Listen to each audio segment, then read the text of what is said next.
आरक्षण विषय फार ताणू नये असं संजय राऊत म्हणतायत। मुख्यमंत्र्यांनी तोडगा काढला, जरांगेंनी तो तोडगा स्वीकारला देखील, मागण्या करणाऱ्यांच्या मागण्या मान्य झाल्यात असं राऊत म्हणतायत। मुख्यमंत्री देवेंद्र फडणवीस यांचं राऊतांनी कौतुकही केलंय। फडणवीसांचा संयम हा वाखाणण्याजोगा आहे। फडणवीसांनी आपला संयम कुठेही ढळू दिला नाही असं म्हणत संजय राऊत यांनी मुख्यमंत्री देवेंद्र फडणवीस यांचं कौतुक केलंय। हा विषय आता मीडियाने सुद्धा फार ताणू नये किंवा लांबवू नये। मुख्यमंत्री देवेंद्र फडणवीस यांनी तोडगा काढला आणि तो तोडगा मराठा समाजाचे नेते मनोज जरांगे पाटील यांनी स्वीकारला आणि ते समाजात मागण्या करणारे आणि मागण्या मंजूर करणारे हे दोन्ही घटक समाधानी असतील तर त्याच्यात तिसऱ्या व्यक्तीने उगाच आता लुडबुड करू नये।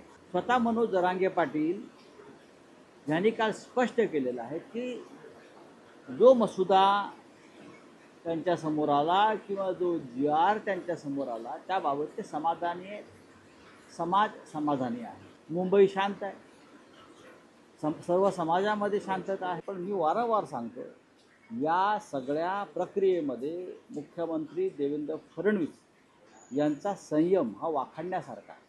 त्यांनी कुठेही चिडचिड केली नाही, कुठे आदळापट केली नाही। अनेक गोष्टी एक तटस्थपणे पाहताना मला असं वाटलं की अत्यंत संयमाने त्यांनी हा सगळा विषय हाताळला आणि त्यासाठी ते कौतुकास पात्र आहे। लाडके मुख्यमंत्री देवेंद्रजी फडणवीस या चीनी व्हायरसचा चांगला इलाज करू शकतायत आणि संजय राऊत यांना चांगली जडीबुटी देतायत।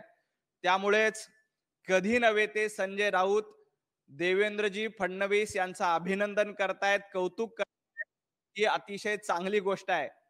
महाराष्ट्रामध्ये राज्य सरकारनं गणपती उत्सवाला राज्य उत्सवाचा दर्जा दिलाय आणि यावर्षी गणपती बाप्पा संजय राऊत यांना सुबुद्धी देतोय। त्यामुळं थोडी का होईना त्यांनी देवेंद्रजींचं आणि देवाभाऊंचं कौतुक केलंय, त्याबद्दल मी संजय राऊत यांचं अभिनंदन करतो। परंतु त्याच वेळी संजय राऊत बोलताना भारतीय जनता पार्टी, आमचे केंद्रीय गृहमंत्री यांच्याबद्दल किंवा पंतप्रधान नरेंद्र मोदीजी यांच्याबद्दल मात्र बोलायचं थांबत नाहीत। मुदोजीराजे मुख्यमंत्री देवेंद्र फडणवीस यांच्या भेटीला आलेले आहेत। मराठ्यांना मराठा म्हणून आरक्षण द्या, मराठ्यांना ओबीसीतनं आरक्षण देऊन प्रश्न सुटणार नाहीत अशी मागणी आता मुदोजीराजे यांनी मुख्यमंत्री देवेंद्र फडणवीस यांच्याकडे केलेली आहे।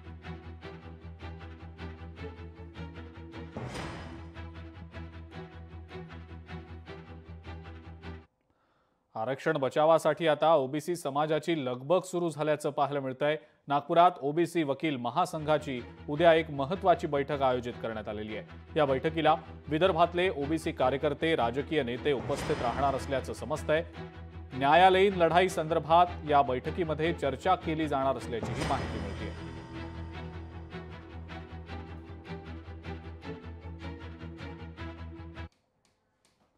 मुंबईचा महापौर हा ठाकरे बंधूंचाच असेल असा दावा ठाकरेंच्या शिवसेनेचे खासदार संजय राऊत यांनी केलाय। आगामी पालिका निवडणुकीमध्ये ठाकरे बंधूंचाच विजय होणार आहे असं राऊत यांनी दावा करत म्हटलंय। आणि यावरून भाजपचे माध्यम प्रमुख नवनाथ बन यांनी पलटवार केलाय। सोबतच केंद्रीय राज्यमंत्री प्रतापराव जाधव यांनी सुद्धा संजय राऊतांवर टीका केली। अमित शहा म्हणतात की भाजपचा महापौर होईल म्हणजे तो मराठी माणूस नाही आणि एकनाथ शिंदेने त्यांना मान्यता दिली। एकनाथ शिंदेने मुंडी हलवली किंवा दाढी हलवली, जे काय असेल ते असेल।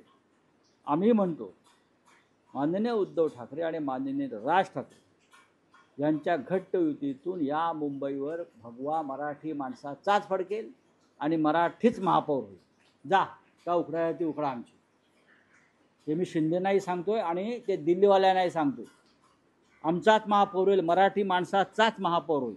तुम्ही काय म्हणताय की काय उखडायचं ते उखडा, मुंबईत आमचाच महापौर होणार।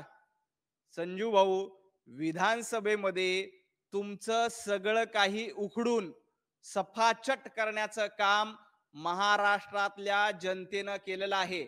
आता उखडायला तुमच्याकडे काहीच शिल्लक नाही, कारण विधानसभेच्या निवडणुकीत महाराष्ट्रातल्या जनतेनं तुमचं सगळं मैदान साफ करून टाकलंय. तुमचे किती आमदार निवडून आले, तुमच्या पद्धतीनं कशा पद्धतीनं पक्षाची वाताहत झाली, हे महाराष्ट्रातल्या जनतेनं बघितलंय. त्यामुळे उखडायची भाषा तुम्ही करू नका. जे काही उरलं सुरलं मैदान आहे, ते मैदान मुंबई महापालिकेच्या निवडणुकीत साफ करण्याचं काम महायुती निश्चितपणे करेल. त्या संजय राऊत म्हणजे हा सकाळचा भोंगा आहे आणि दररोज सकाळी उठलं की मीडियाला आम्हाला संजय राऊतच्या अनेक प्रश्नाला त्या ठिकाणी उत्तर द्यावं लागतं. राहुल गांधी सावरकरांच्या विरोधामध्ये बोलले त्यावेळेस यांनी उद्धव ठाकरेंना का सल्ला दिला नाही की इंडिया आघाडीतून बाहेर पडा, का त्यांचा स्वाभिमान जागृत केला नाही, का संजय राऊताचा स्वाभिमान जागृत का झाला नाही. लोकांना शहाणपण अक्कल शिकवण्यातच मला वाटते संजय राऊतांचा पूर्ण वेळ खर्च चाललेला आहे. ते त्यांनी त्यांच्या पक्षात जो आज संपत चाललेला आहे तो वाचवण्यासाठी मला वाटते त्यांनी तिकडे शक्ती खर्च करावा. हा हे देखो मुंबईचा महापौर महायुतीचाच असेल. याच संदर्भात डॉक्टर राजू वाघमारे यांनी सुद्धा प्रतिक्रिया दिली आहे, पाहूया. मुंबई महानगरपालिकेवर मराठीच महापौर बसेल आणि तो महापौर महायुतीचाच असेल. आम्ही काय दुसरा महापौर बसवत नाहीये. आता हे नवीन नाटक कुठून चालू केलं की मराठी माणसासाठी आम्ही एकत्र येतोय. तुम्ही एकत्र या नाहीतर येऊ नका. महायुतीचा महापौर या मुंबई महानगरपालिकेवर बसेल. त्याच्यामुळे संजय राऊतांनी सलीम जावेद बद्दल सोडून द्यावं आणि खरं बोलायला शिकावं. लोकशाही मराठी ऐका, पहा, जागरूक रहा.